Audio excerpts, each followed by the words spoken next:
Letter from Mina Harker to Lucy Westenra, unopened by her. 17th of September. My dearest Lucy, it seems an age since I heard from you, or indeed since I wrote. You will pardon me, I know, for all my faults when you have read all my budget of news. Well, I got my husband back all right. When we arrived at Exeter, there was a carriage waiting for us, and in it, though he had an attack of gout, Mr. Hawkins. He took us to his house, where there were rooms for us, all nice and comfortable, and we dined together. After dinner, Mr. Hawkins said, "My dears, I want to drink your health and prosperity, and may every blessing attend you both. I know you both from children, and have with love and pride seen you grow up. Now I want you to make your home here with me. I have left to me neither chick nor child, all are gone, and in my will I have left you everything." I cried, Lucy dear, as Jonathan and the old man clasped hands. Our evening was a very, very happy one. So here we are, installed in this beautiful old house, and from both my bedroom and the drawing-room I can see the great elms of the cathedral close, with their great black stems standing out against the old yellow stone of the cathedral, and I can hear the rooks overhead, cawing and chattering and gossiping all day, after the manner of rooks, and humans. I am busy, I need not tell you, arranging things and housekeeping. Jonathan and Mr. Hawkins are busy all day, for now that Jonathan is a partner, Mr. Hawkins wants to tell him all about the clients. How is your dear mother getting on? I wish I could run up to town for a day or two to see you, dear, but I dare not go yet, with so much on my shoulders, and Jonathan wants looking after still. He is beginning to put some flesh on his bones again, but he was terribly weakened by the long illness. Even now he sometimes starts out of his sleep in a sudden way, and awakes all trembling until I can coax him back to his usual placidity.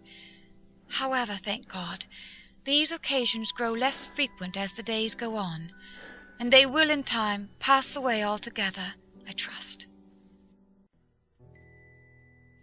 And now, I have told you my news.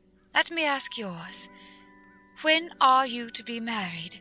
And where? And who is to perform the ceremony? And what are you to wear? And is it to be a public or a private wedding?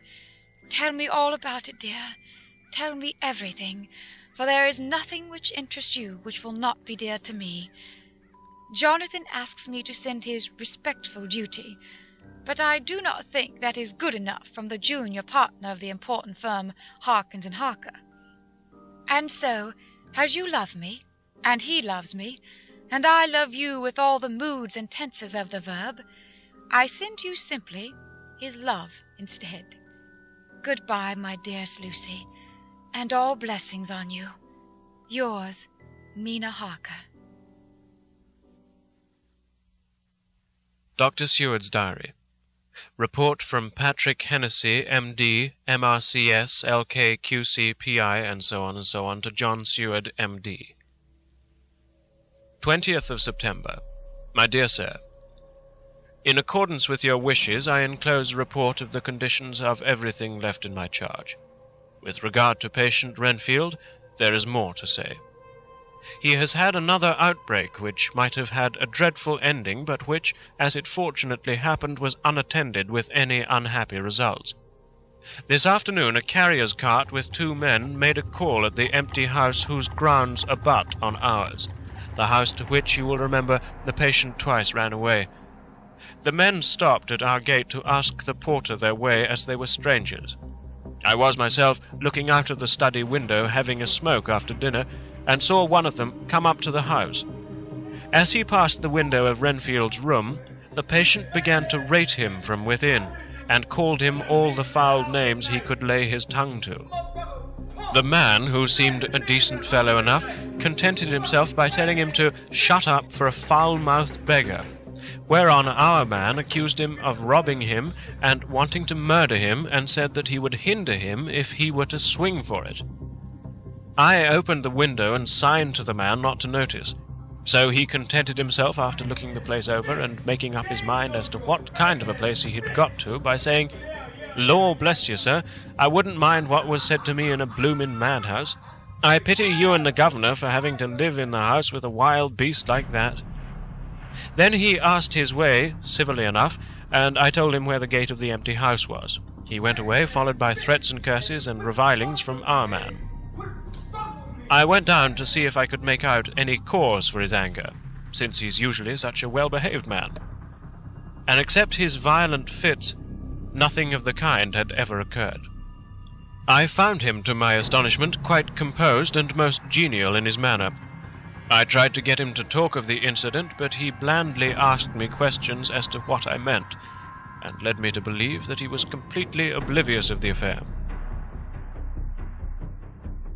It was, I'm sorry to say, however, only another instance of his cunning, for within half an hour I heard of him again. This time he'd broken out through the window of his room and was running down the avenue. I called to the attendants to follow me, and ran after him, for I feared he was intent on some mischief. My fear was justified when I saw the same cart which had passed before coming down the road, having on it some great wooden boxes. The men were wiping their foreheads and were flushed in the face as if with violent exercise. Before I could get up to him, the patient rushed at them, and pulling one of them off the cart, began to knock his head against the ground. If I hadn't seized him just at the moment, I believe he would have killed the man there and then. The other fellow jumped down and struck him over the head with the butt end of his heavy whip. It was a terrible blow, but he didn't seem to mind it, but seized him also and struggled with the three of us, pulling us to and fro as if we were kittens. You know I am no lightweight, and the others were both burly men. At first he was silent in his fighting, but as we began to master him and the attendants were putting a straight waistcoat on him, he began to shout, "I'll frustrate them, they shan't rob me, they shan't murder me by inches, I'll fight for my lord and master," and all sorts of similar incoherent ravings. It was with very considerable difficulty that they got him back to the house and put him in the padded room. One of the attendants, Hardy, had a finger broken. However, I set it all right, and he's going on well. The two carriers were at first loud in their threats of actions for damages, and promised to rain all the penalties of the law on us. Their threats were, however, mingled with some sort of indirect apology for the defeat of the two of them by a feeble madman. They said that if it hadn't been for the way their strength had been spent in carrying and raising the heavy boxes to the cart, they would have made short work of him. They gave us another reason for their defeat, the extraordinary state of drought to which they had been reduced by the dusty nature of their occupation, and the reprehensible distance from the scene of their labours of any place of public entertainment. I quite understood their drift, and after a stiff glass of grog, or rather more of the same, and with each a sovereign in hand, they made light of the attack, and swore that they would encounter a worse madman any day for the pleasure of meeting so bloomin' good a bloke as your correspondent. I took their names and addresses, in case they might be needed. They are as follows: Jack Smollett of Dudding's Rents, King George's Road, Great Walworth, and Thomas Snelling, Peter Farnley's Row Guide Court, Bethnal Green. They are both in the employment of Harris & Sons, Moving and Shipment Company, Orange Masters Yard, Soho. I shall report you any matter of interest occurring here, and shall wire you at once if there's anything of importance. Believe me, dear sir, yours faithfully, Patrick Hennessy.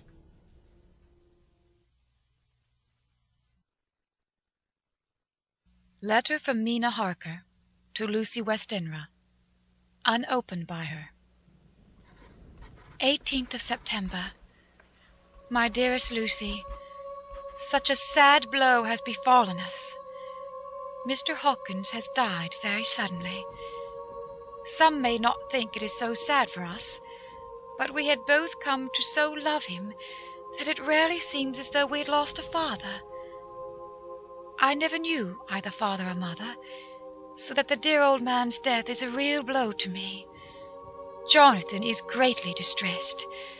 It is not only that he feels sorrow, deep sorrow, for the dear, good man who has befriended him all his life, and now at the end has treated him like his own son, and left him a fortune which to people of our modest bringing up is wealth beyond the dream of avarice. But Jonathan feels it on another account. He says the amount of responsibility which it puts upon him makes him nervous. He begins to doubt himself. I try to cheer him up, and my belief in him helps him to have a belief in himself. But it is here that the grave shock that he experienced tells upon him the most. Oh, it is too hard that a sweet, simple, noble, strong nature such as his, a nature which enabled him by our dear, good friend's aid to rise from clerk to master in a few years, should be so injured that the very essence of its strength is gone. Forgive me, dear, if I worry you with my troubles in the midst of your own happiness. But, Lucy, dear, I must tell someone, for the strain of keeping up a brave and cheerful appearance to Jonathan tries me, and I have no one here that I can confide in. I dread coming up to London, as we must do the day after tomorrow, for poor Mr. Hawkins left in his will that he was to be buried in the grave with his father. As there are no relations at all, Jonathan will have to be chief mourner. I shall try to run over to see you, dearest, if only for a few minutes. Forgive me for troubling you. With all blessings, your loving Mina Harker. Dr. Seward's Diary, 20th of September. Only resolution and habit can let me make an entry tonight. I am too miserable, too low-spirited, too sick of the world and all in it, including life itself, that I would not care if I heard this moment the flapping of the wings of the angel of death. And he has been flapping those grim wings to some purpose of late. Lucy's mother, and Arthur's father, and now... Let me get on with my work. I duly relieved Van Helsing in his watch over Lucy.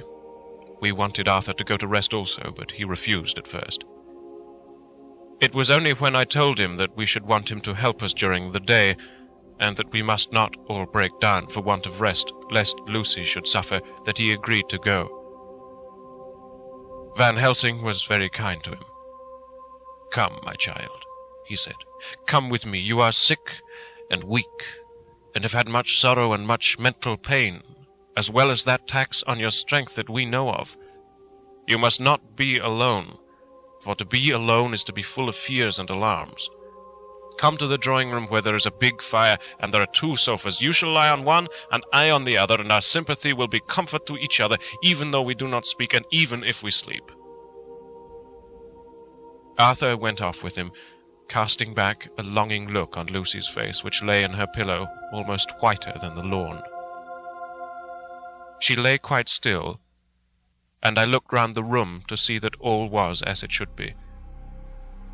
I could see that the professor had carried out in this room, as in the other, his purpose of using the garlic. The whole of the window sashes reeked with it, and round Lucy's neck, over the silk handkerchief which Van Helsing made her keep on, was a rough chaplet of the same odorous flowers. Lucy was breathing somewhat stertorously, and her face was at its worst, for the open mouth showed the pale gums. Her teeth, in the dim, uncertain light, seemed longer and sharper than they had been in the morning. In particular, by some trick of the light, the canine teeth looked longer and sharper than the rest. I sat down by her, and presently she moved uneasily. At the same moment there came a sort of dull flapping or buffeting at the window. I went over to it softly, and peeped out by the corner of the blind. There was a full moonlight, and I could see that the noise was made by a great bat, which wheeled round, doubtless attracted by the light, although so dim, and every now and again struck the window with its wings. When I came back to my seat, I found that Lucy had moved slightly and had torn away the garlic flowers from her throat. I replaced them as well as I could, and sat watching her.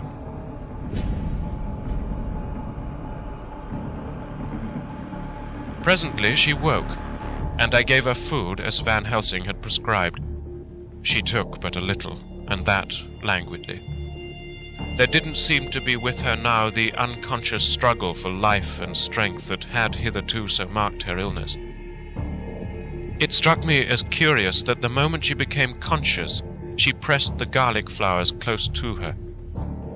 It was certainly odd that whenever she got into that lethargic state, with the stertorous breathing, she put the flowers from her, but that when she waked, she clutched them close. There was no possibility of making any mistake about this, for in the long hours that followed, she had many spells of sleeping and waking, and repeated both actions many times. At 6 o'clock, Van Helsing came to relieve me. Arthur had then fallen into a doze, and he mercifully let him sleep on.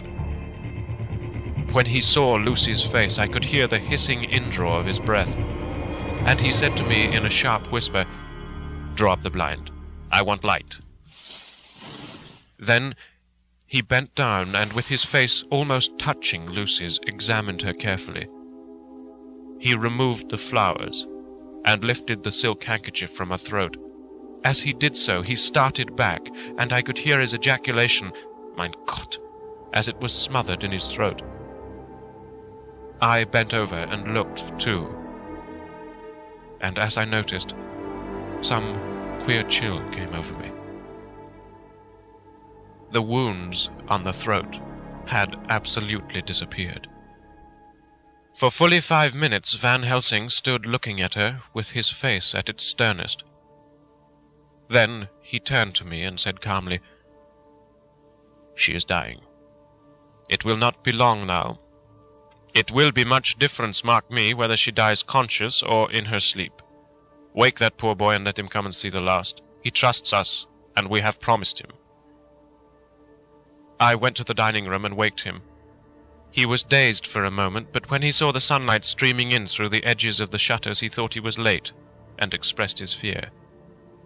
I assured him that Lucy was still asleep, but told him as gently as I could that both Van Helsing and I feared that the end was near.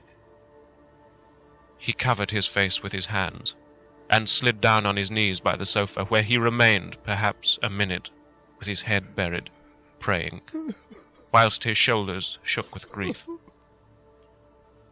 I took him by the hand and raised him up. "Come," I said. "My dear old fellow, summon all your fortitude. It will be best and easiest for her."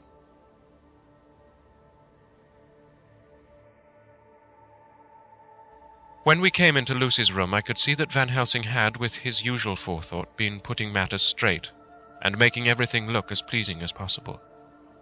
He had even brushed Lucy's hair, so that it lay on the pillow in its usual sunny ripples. When we came into the room, she opened her eyes, and seeing him, whispered softly, "Arthur, oh my love, I'm so glad you've come." He was stooping to kiss her when Van Helsing motioned him back. "No," he whispered, "not yet. Hold her hand. It will comfort her more." So Arthur took her hand and knelt beside her, and she looked her best, with all the soft lines matching the angelic beauty of her eyes. Then, gradually, her eyes closed, and she sank to sleep. For a little bit her breast heaved softly, and her breath came and went, like a tired child's. And then, insensibly, there came the strange change which I'd noticed in the night. Her breathing grew stertorous, the mouth opened, and the pale gums, drawn back, made the teeth look longer and sharper than ever. In a sort of sleep-waking, vague, unconscious way, she opened her eyes, which were now dull and hard at once, and said in a soft, voluptuous voice, such as I had never heard from her lips, "Arthur, oh my love, I'm so glad you've come. Kiss me." Arthur bent eagerly over to kiss her. But at that instant, Van Helsing, who like me had been startled by her voice, swooped upon him and, catching him by the neck with both hands, dragged him back with a fury of strength which I never thought he could have possessed, and actually hurled him almost across the room. "Not for your life," he said. "Not for your living soul and hers." And he stood between them like a lion at bay. Arthur was so taken aback that he did not for a moment know what to do or say. And before any impulse of violence could seize him, he realized the place and the occasion and stood silent, waiting. I kept my eyes fixed on Lucy, as did Van Helsing, and we saw a spasm as of rage flit like a shadow over her face. The sharp teeth champed together. Then her eyes closed and she breathed heavily.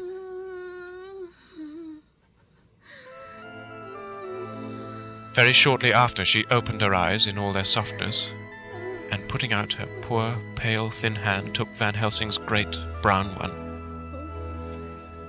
Drawing it to her, she kissed it. "My true friend," she said, in a faint voice, but with untellable pathos. "My true friend, and his. Oh, guard him, and give me peace." "I swear it," he said solemnly, kneeling beside her and holding up his hand, as one who registers an oath. Then he turned to Arthur and said to him, "Come, my child, take her hand in yours, and kiss her on the forehead, and only once." Their eyes met instead of their lips, and so they parted. Lucy's eyes closed, and Van Helsing, who had been watching closely, took Arthur's arm and drew him away. And then Lucy's breathing became stertorous again, and all at once it ceased. "It's all over," said Van Helsing. "She's dead." I took Arthur by the arm and led him away to the drawing room, where he sat down and covered his face with his hands, sobbing in a way that nearly broke me down to see.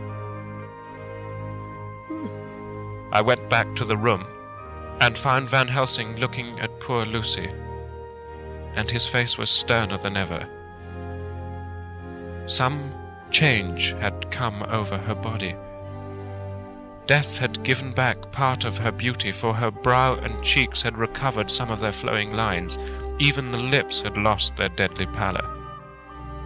It was as if the blood, no longer needed for the working of the heart, had gone to make the harshness of death as little rude as might be.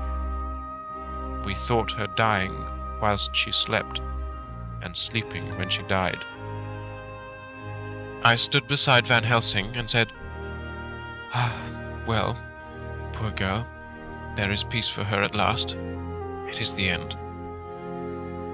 He turned to me and said with grave solemnity, "Not so, alas, not so. It is only the beginning." When I asked him what he meant, he only shook his head and answered, "We can do nothing as yet. Wait and see." Chapter 13. Dr. Seward's Diary, continued. The funeral was arranged for the next succeeding day, so that Lucy and her mother might be buried together. I attended to all the ghastly formalities, and the urbane undertaker proved that his staff were afflicted or blessed with something of his own obsequious suavity. Even the woman who performed the last offices for the dead remarked to me in a confidential, brother-professional way, when she'd come out from the death-chamber, "She makes a very beautiful corpse, sir. It's quite a privilege to attend on her. It's not too much to say that she will do credit to our establishment." I noticed that Van Helsing never kept far away. This was possible from the disordered state of things in the household. There were no relatives at hand. and as Arthur had to be back the next day to attend at his father's funeral, we were unable to notify anyone who should have been bidden. Under the circumstances, Van Helsing and I took it upon ourselves to examine papers and so on. He insisted upon looking over Lucy's papers himself. I asked him why, for I feared that he, being a foreigner, might not be quite aware of English legal requirements, and so might in ignorance make some unnecessary trouble. He answered me, I know. You forget that I am a lawyer as well as a doctor, but this is not altogether for the law. You knew that when you avoided the coroner. I have more than him to avoid. There may be papers more such as this. As he spoke, he took from his pocket-book the memorandum which had been in Lucy's breast, and which she had torn in her sleep. When you find anything of the solicitor who is for the late Mrs. Westenra, seal all her papers and write him tonight. For me, I watch here in the room and in Miss Lucy's old room all night, and I myself search for what may be. It is not well that her very thoughts go into the hands of strangers. I went on with my part of the work, and in another half-hour had found the name and address of Mrs. Westenra's solicitor, and had written to him. All the poor lady's papers were in order. Explicit directions regarding the place of burial were given. I had hardly sealed the letter when, to my surprise, Van Helsing walked into the room, saying, "Can I help you, friend John? I am free, and if I may, my service is to you." "Have you got what you look for?" I asked, to which he replied, "I did not look for any specific thing. I only hoped to find, and find I have, all that there was, only some letters and a few memoranda and a diary new begun. But I have them here, and we shall for the present say nothing of them. I shall see that poor lad tomorrow evening, and with his sanction I shall use some." When we had finished the work in hand, he said to me, "And now, friend John, I think we may to bed. We want sleep, both you and I, and rest to recuperate. Tomorrow we shall have much to do, but for the tonight there is no need of us, alas."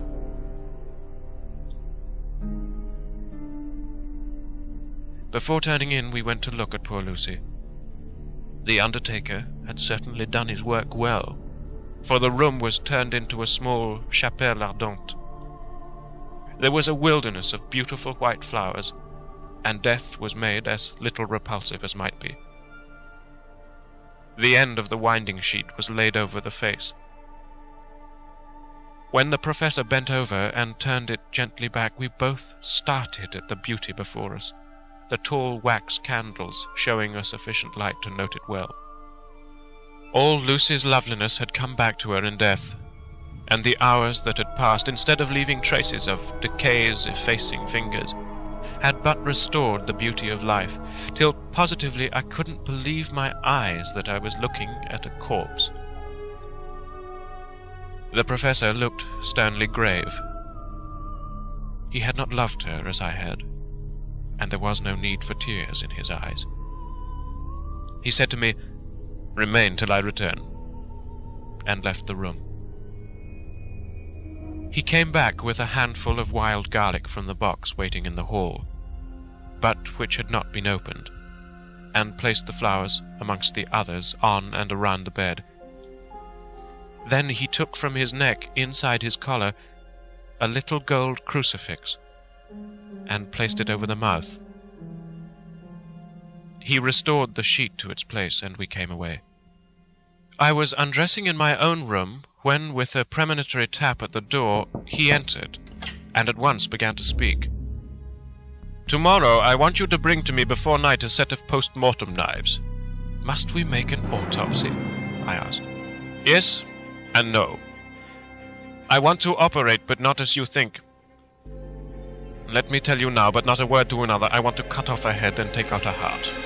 "Ah, you a surgeon and so shocked? You, whom I have seen with no tremble of hand or heart do operations of life and death that make the rest shudder. Oh, but I must not forget, my dear friend John, that you loved her, and I have not forgotten it. For it is I that shall operate, and you must only help. I would like to do it tonight, but for Arthur I must not. He will be free after his father's funeral tomorrow, and he will want to see her, to see it. Then, when she is coffined, ready for the next day, you and I shall come when all asleep. We shall unscrew the coffin lid, and shall do our operation, then replace all, so that none know, save we alone. But why do it at all? The girl is dead. Why mutilate her poor body without need? And if there is no necessity for a post-mortem and nothing to gain by it, no good to her, to us, to science, to human knowledge, why do it? Without such, it is monstrous. For answer, he put his hand on my shoulder and said with infinite tenderness, "Friend John, I pity your poor bleeding heart, and I love you the more because it does so bleed. If I could, I would take on myself the burden that you do bear. But there are things that you know not, but that you shall know, and bless me for knowing, though they are not pleasant things. John, my child, you've been my friend now many years, and yet did you ever know me to do anything without good cause? I may err, I am but man, but I believe in all I do. Was it not for these causes that you sent for me when the great trouble come? Yes. Were you not amazed, nay horrified, when I would not let Arthur kiss his love, though she was dying, and snatched him away by all my strength? Yes. And yet, you saw how she thanked me with her so beautiful dying eyes, her voice too so weak. And she kissed my rough old hand and blessed me. Yes. And did you not hear me swear promise to her, that so she closed her eyes grateful? Yes. Well, I have good reason now for all I want to do. You have for many years trust me, you have believed me weeks past, when there be things so strange that you might have well doubt. Believe me yet a little, friend John. If you trust me not, then I must tell what I think, and that is not perhaps well. And if I work, as work I shall, no matter trust or no trust, without my friend trust in me, I work with heavy heart and feel oh so lonely when I want all help and courage that may be." He paused a moment, and went on solemnly, "Friend John, there are strange and terrible days before us. Let us not be two, but one, that so we work to a good end. Will you not have faith in me?" I took his hand and promised him. I held my door open as he went away and watched him go into his room and close the door. As I stood without moving, I saw one of the maids pass silently along the passage. She had her back towards me, so did not see me, and go into the room where Lucy lay. The sight touched me. Devotion is so rare, and we are so grateful to those who show it, unasked to those we love. Here was a poor girl putting aside the terrors which she naturally had of death, to go watch alone by the bier of the mistress whom she loved, so that the poor clay might not be lonely till laid to eternal rest.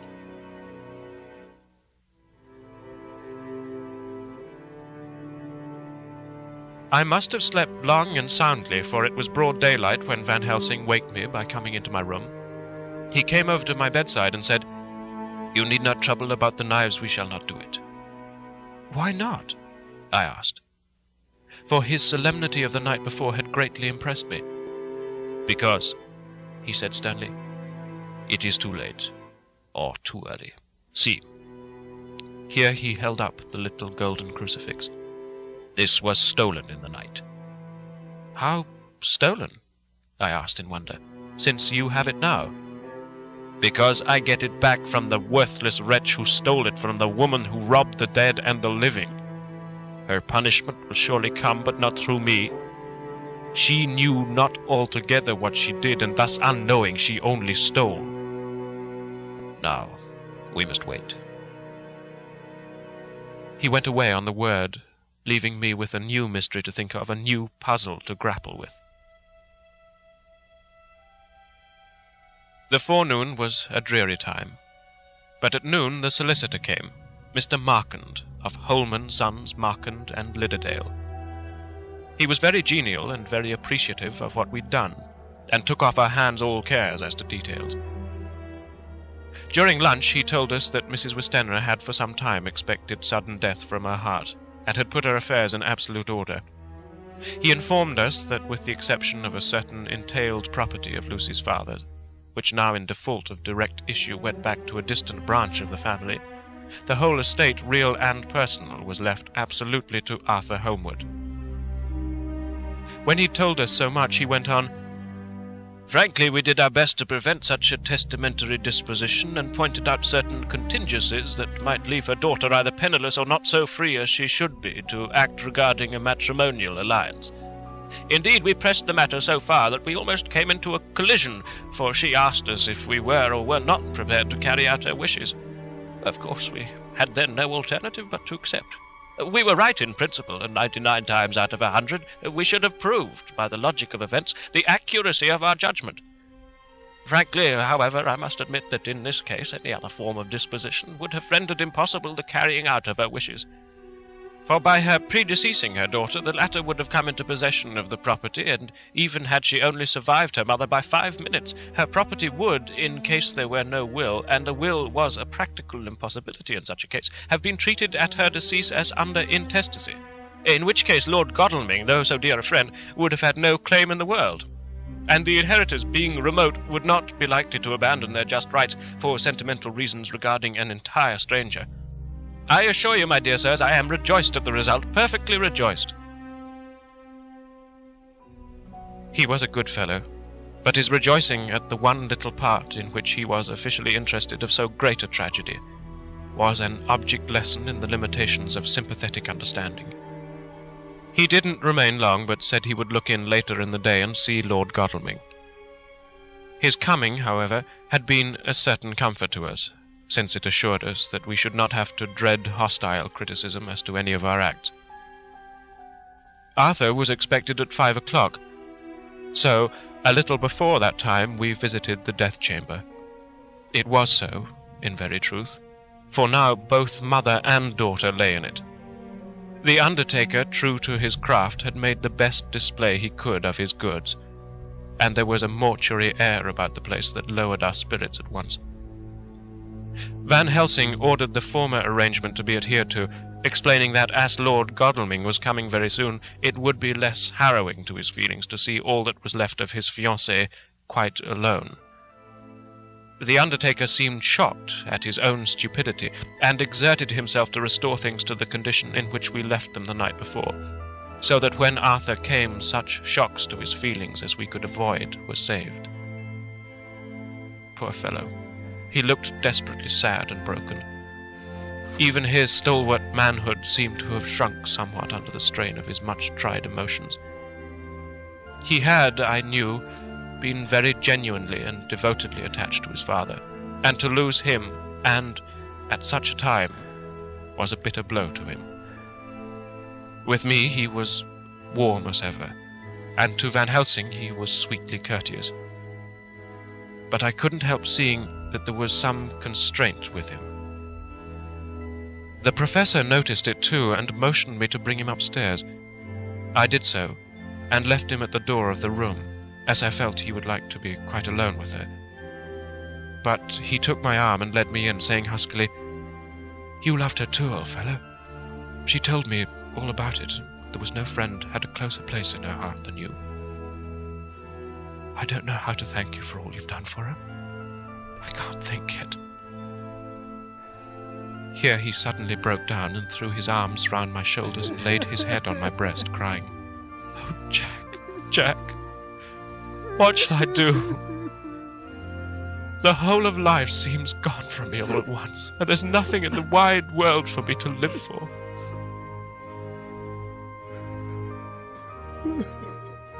I comforted him as well as I could. In such cases men do not need much expression. A grip of the hand, a tightening of an arm over the shoulder, a sob in unison, are expressions of sympathy dear to a man's heart. I stood still and silent till his sobs died away, and then I said softly to him, "Come and look at her." Together we moved over to the bed, and I lifted the lawn from her face. God, how beautiful she was! Every hour seemed to be enhancing her loveliness. It frightened and amazed me somewhat. And as for Arthur, he fell a trembling and finally was shaken with doubt, as with an egg. At last, after a long pause, he said to me in a faint whisper, "Jack, is she really dead?" I assured him sadly that it was so, and went on to suggest, for I felt that such a horrible doubt should not have life for a moment longer than I could help, that it often happened that after death faces became softened, and even resolved into their youthful beauty, that this was especially so when death had been preceded by an acute or prolonged suffering. It seemed to quite do away with any doubt, and after kneeling beside the couch for a while, and looking at her lovingly and long, he turned aside. I told him that that must be goodbye, as the coffin had to be prepared. So he went back and took her dead hand in his and kissed it, and bent over and kissed her forehead. He came away fondly looking back over his shoulder at her as he came. I left him in the drawing room and told Van Helsing that he had said goodbye. So the latter went to the kitchen to tell the undertaker's men to proceed with the preparations and to screw up the coffin. When he came out of the room again, I told him of Arthur's question, and he replied, "I am not surprised. Just now I doubted for a moment myself." We all dined together, and I could see that poor Art was trying to make the best of things. Van Helsing had been silent all dinner time, but when we'd lit our cigars he said, "Lord—" But Arthur interrupted him. No, not that, for God's sake. Not yet, at any rate. Forgive me, sir. I didn't mean to speak offensively. It's only because my loss is so recent." The professor answered very sweetly, "I only used that name because I was in doubt. I must not call you Mister, and I have grown to love you, yes, my dear boy, to love you, as Arthur." Arthur held out his hand and took the old man's warmly. "Call me what you will," he said. "I hope I may always have the title of a friend. And let me say that I am at a loss for words to thank you for your goodness to my poor dear." He paused a moment and went on, "I know that she understood your goodness even better than I do. And if I was rude or in any way wanting at that time you acted so, you remember—" The professor nodded. "You must forgive me." He answered with a grave kindness, "I know it was hard for you to quite trust me then, for to trust such violence needs to understand. And I take it that you cannot trust me now, for you do not yet understand. And there may be more times when I shall want you to trust, when you cannot and may not and must not yet understand. But the time will come when your trust shall be whole and complete in me, and when you shall understand as though the sunlight himself shone through. Then you shall bless me from first to last, for your own sake and for the sake of others, and for her dear sake to whom I swore to protect." "And indeed, sir," said Arthur warmly, "I shall in all ways trust you. I know and believe you have a very noble heart, and you are Jack's friend, and you were hers. You shall do what you like." The professor cleared his throat a couple of times, as though about to speak, and finally said, "May I ask you something now?" "Certainly."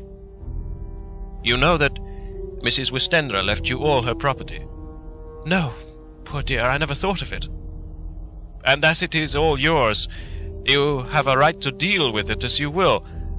I want you to give me permission to read all Miss Lucy's papers and letters. Believe me, it is no idle curiosity. I have a motive of which, to be sure, she would have approved. I have them all here. I took them before we knew that all was yours, so that no strange hand might touch them, no strange eye look through words into her soul. I shall keep them if I may. Even you may not see them yet, but I shall keep them safe. No word shall be lost. and in the good time I shall give them back to you. It's a hard thing, I ask, but you will do it, will you not, for Lucy's sake?" Arthur spoke out heartily like his old self. "Dr. Van Helsing, you may do what you will. I feel that in saying this I am doing what my dear one would have approved. I shall not trouble you with questions till the time comes."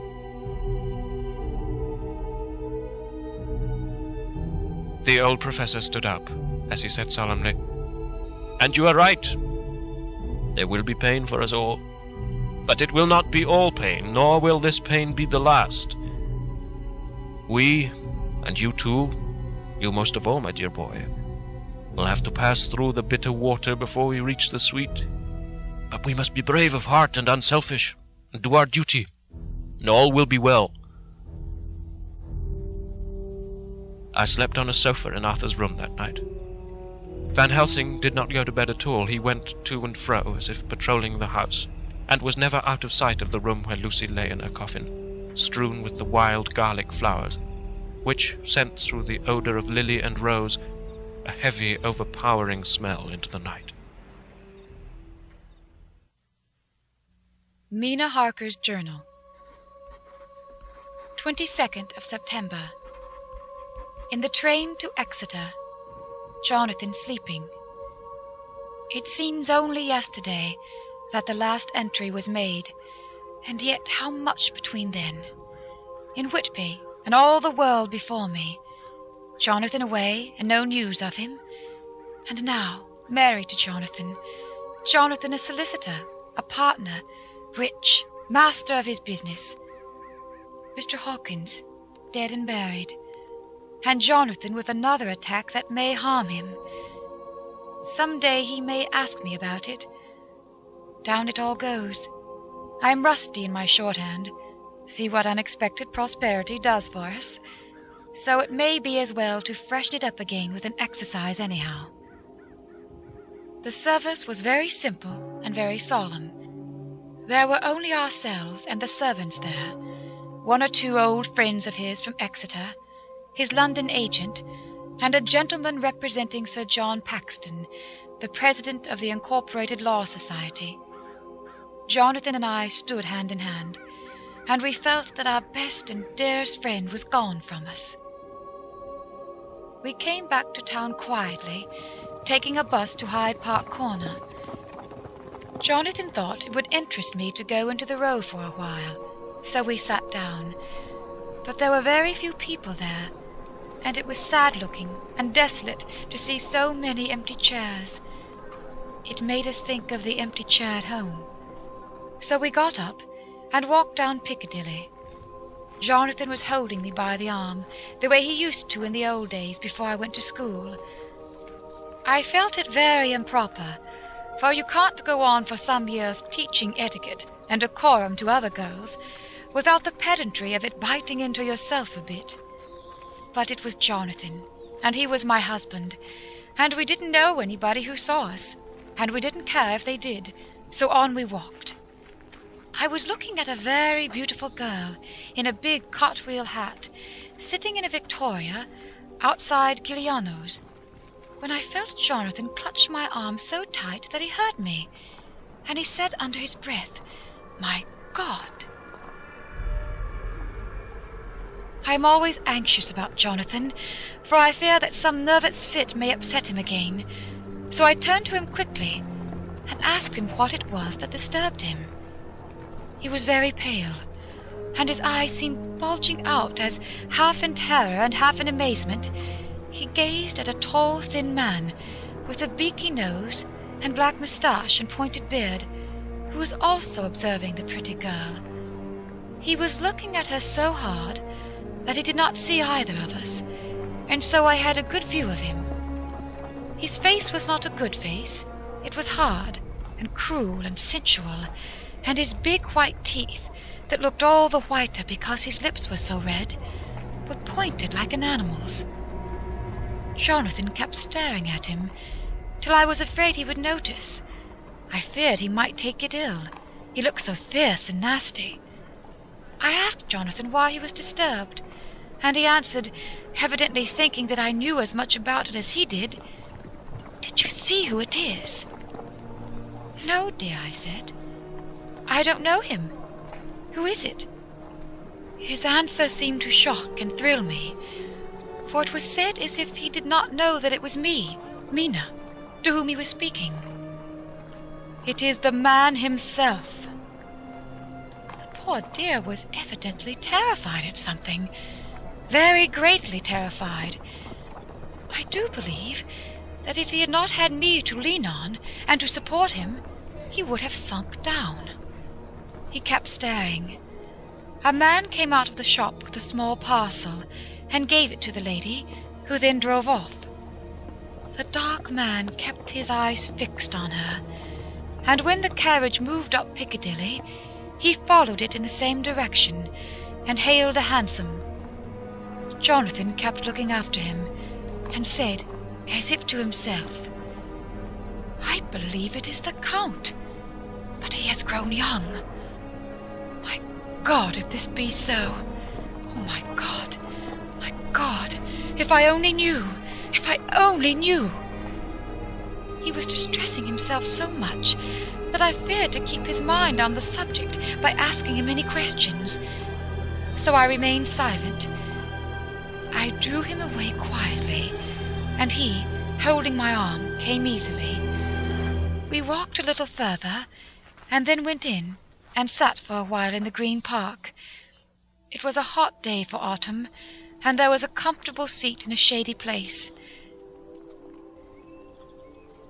After a few minutes staring at nothing, Jonathan's eyes closed, and he went quietly into a sleep with his head on my shoulder.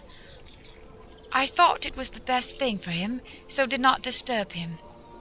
In about 20 minutes he woke up and said to me quite cheerfully, "Why, Mina, have I been asleep? Oh, do forgive me for being so rude. Come, we'll have a cup of tea somewhere." He had evidently forgotten all about the dark stranger, as in his illness he had forgotten all that this episode had reminded him of. I don't like this lapsing into forgetfulness. It may make or continue some injury to the brain. I must not ask him, for fear I shall do more harm than good. I must somehow learn the facts of his journey abroad. The time is come, I fear, when I must open that parcel and know what is written. Oh, Jonathan, you will, I know, forgive me if I do wrong, but it is for your own dear sake. Later. A sad homecoming in every way. The house empty of the dear soul who was so good to us. Jonathan still pale and dizzy under slight relapse of his malady. And now, a telegram from Van Helsing, whoever he may be. "You will be grieved to hear that Mrs. Westenra died 5 days ago, and that Lucy died the day before yesterday. They were both buried today." Oh, what a wealth of sorrow in a few words! Poor Mrs. Westenra, poor Lucy, gone, never to return to us. And poor Arthur, to have lost such sweetness out of his life. God help us all to bear our troubles. Dr. Seward's Diary, 22nd of September. It's all over. Arthur has gone back to Ring and has taken Quincy Morris with him. What a fine fellow is Quincy. I believe in my heart of hearts that he suffered as much about Lucy's death as any of us. But he bore himself through it like a moral Viking. If America can go on breeding men like that, she will be a power in the world indeed. Van Helsing is lying down, having a rest preparatory to his journey. He goes over to Amsterdam tonight, but says he returns tomorrow night, that he only wants to make some arrangements, which can only be made personally. He is to stop with me then, if he can. He says he has work to do in London, which may take him some time. Poor old fellow. I fear that the strain of the past week has broken down even his iron strength. All the time of the burial he was, I could see, putting some terrible restraint on himself. When it was all over, we were standing beside Arthur, who, poor fellow, was speaking of his part in the operation, where his blood had been transfused to his Lucy's veins. I could see Van Helsing's face grow white and purple by turns. Arthur was saying that he felt since then as if they two had been really married, and that she was his wife in the sight of God. None of us said a word of the other operations, and none of us ever shall. Arthur and Quincy went away together to the station, and Van Helsing and I came on here. The moment we were alone in the carriage, he gave way to a regular fit of hysterics. He has denied to me since that it was hysterics, and insisted that it was only his sense of humor asserting itself under very terrible conditions. He laughed till he cried, and I had to draw down the blinds lest anyone should see us and misjudge. And then he cried, till he laughed again, and laughed and cried together, just as a woman does. I tried to be stern with him, as one is to a woman under the circumstances, but it had no effect. Men and women are so different in manifestations of nervous strength or weakness.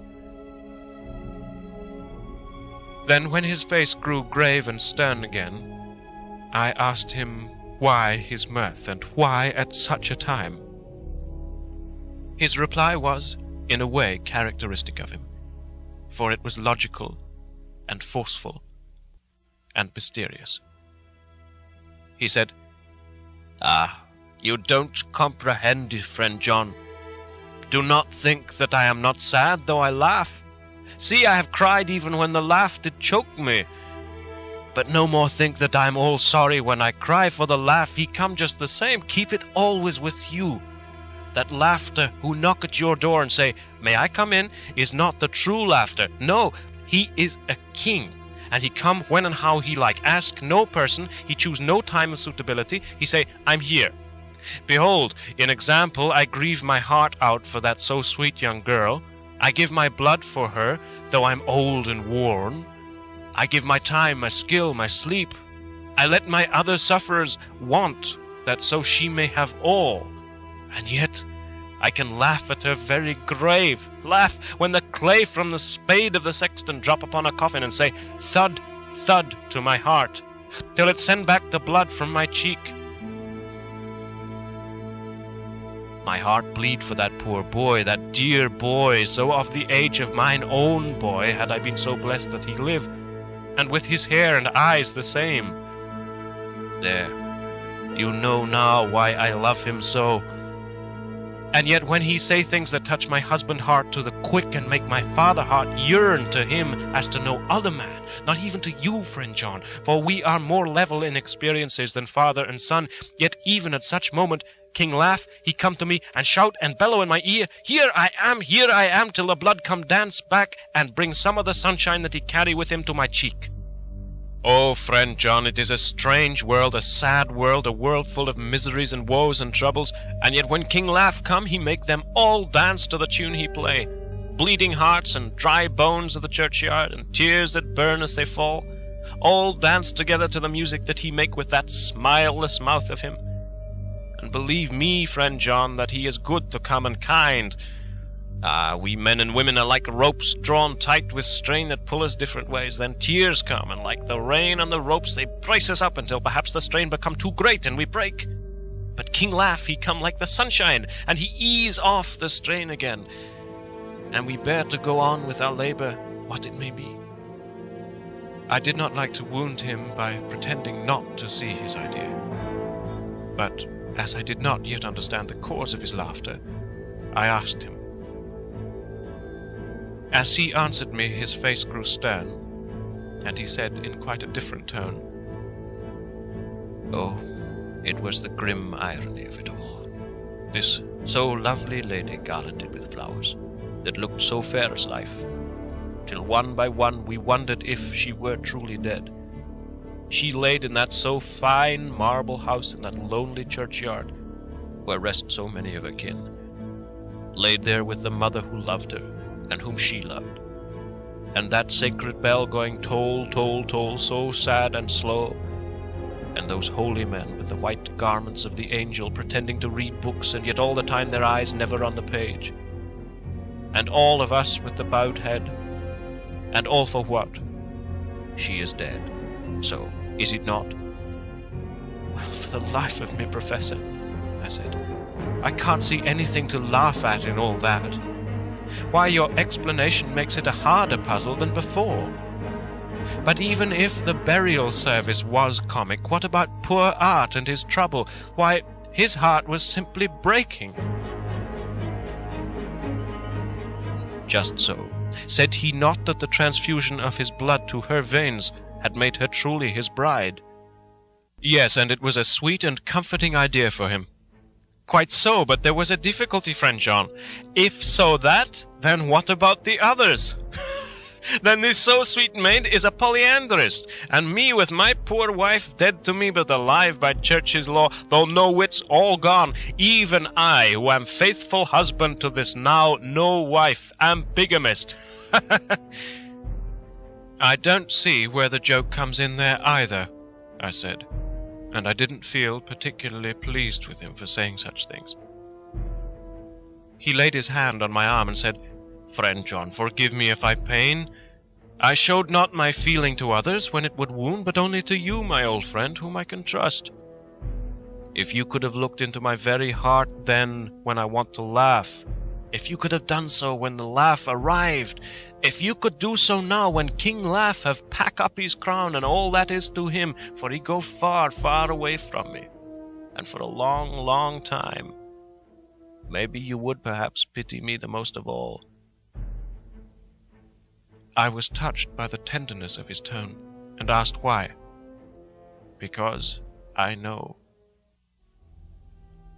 And now we are all scattered, and for many a long day loneliness will sit over our roofs with brooding wings. Lucy lies in the tomb of her kin, a lordly death-house in a lonely churchyard, away from teeming London, where the air is fresh and the sun rises over Hampstead Hill, and where wildflowers grow of their own accord. So, I can finish this diary, and God only knows if I shall ever begin another. If I do, or if I even open this again, it will be to deal with different people and different themes. For here, at the end,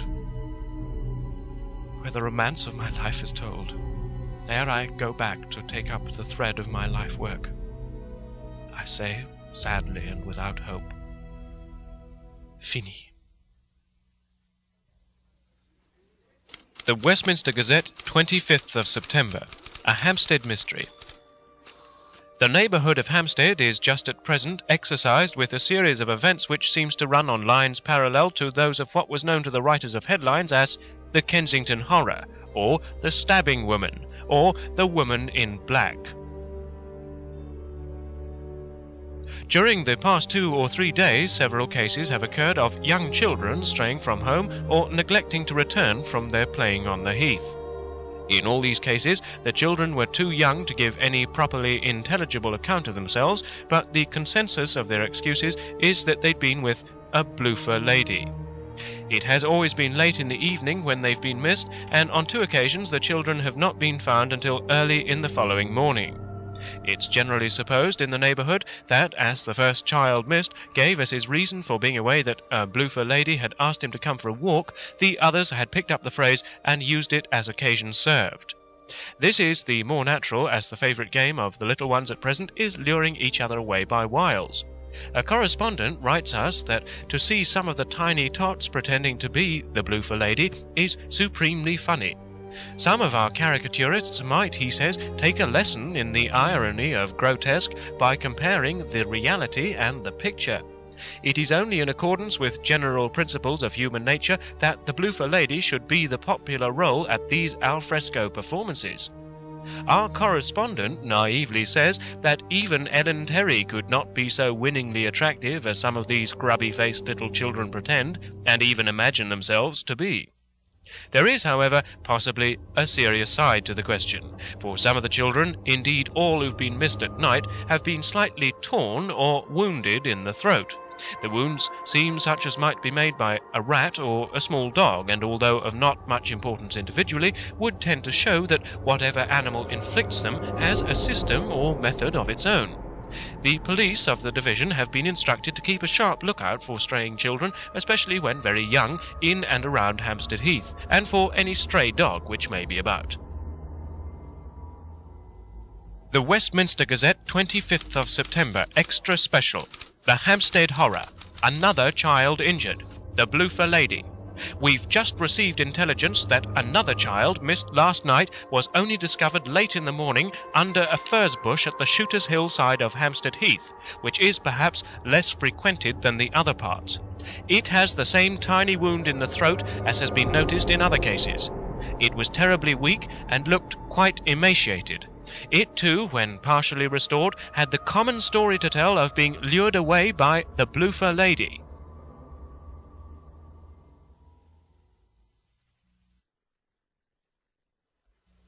Chapter 14. Mina Harker's Journal. 23rd of September. Jonathan is better, after a bad night. I am so glad that he has plenty of work to do, for that keeps his mind off the terrible things. And oh, I am rejoiced that he is not now weighed down with the responsibility of his new position. I knew he would be true to himself, and now how proud I am to see my Jonathan rising to the height of his advancement, and keeping pace in all ways with the duties that come upon him. He will be away all day till late, for he said he could not lunch at home.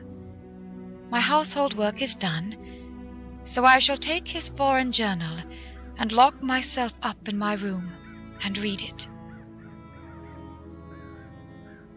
24th of September. I hadn't the heart to write last night. That terrible record of Jonathan's upset me so. Poor dear, how he must have suffered, whether it be true or only imagination. I wonder if there is any truth in it at all. Did he get his brain fever, and then write all those terrible things? Or had he some cause for it all?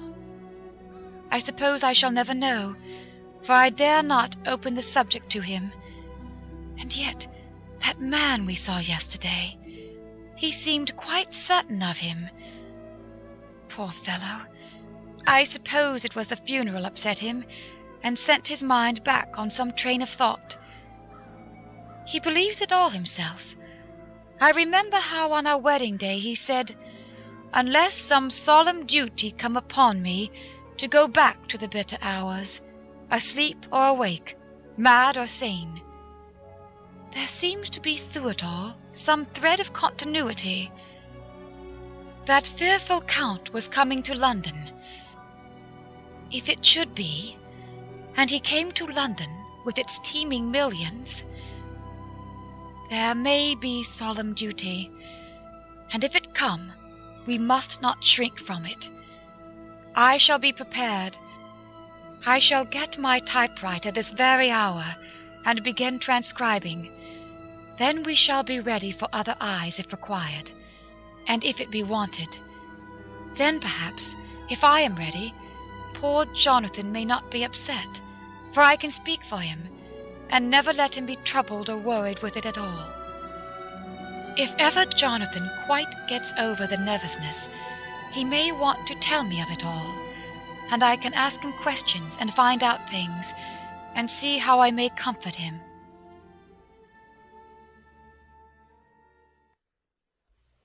Letter Van Helsing to Mrs. Harker.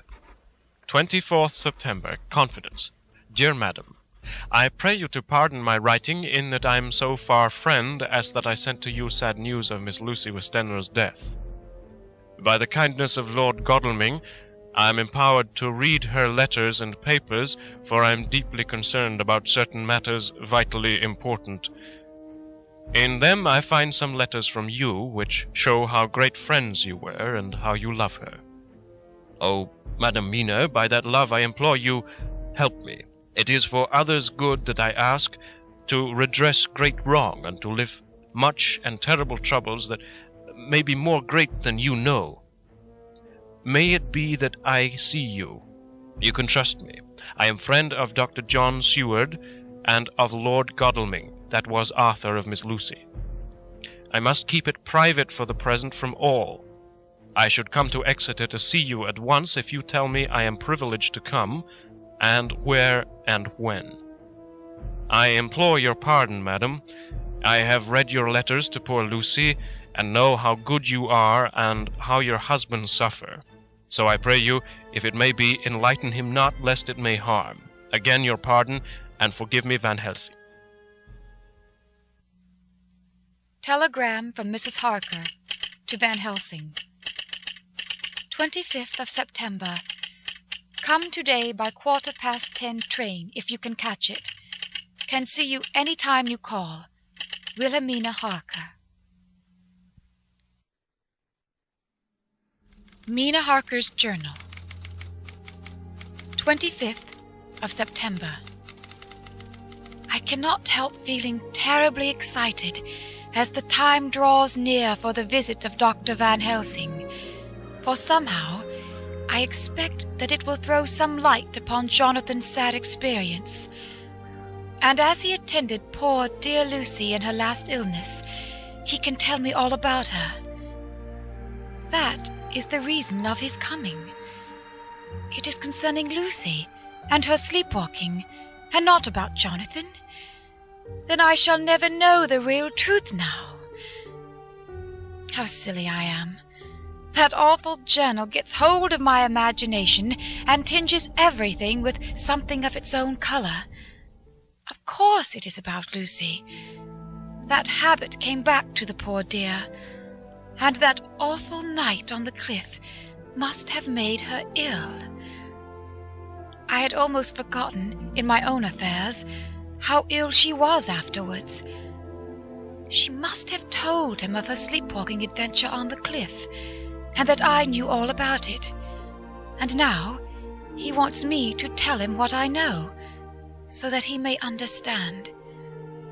I hope I did right in not saying anything of it to Mrs. Westenra.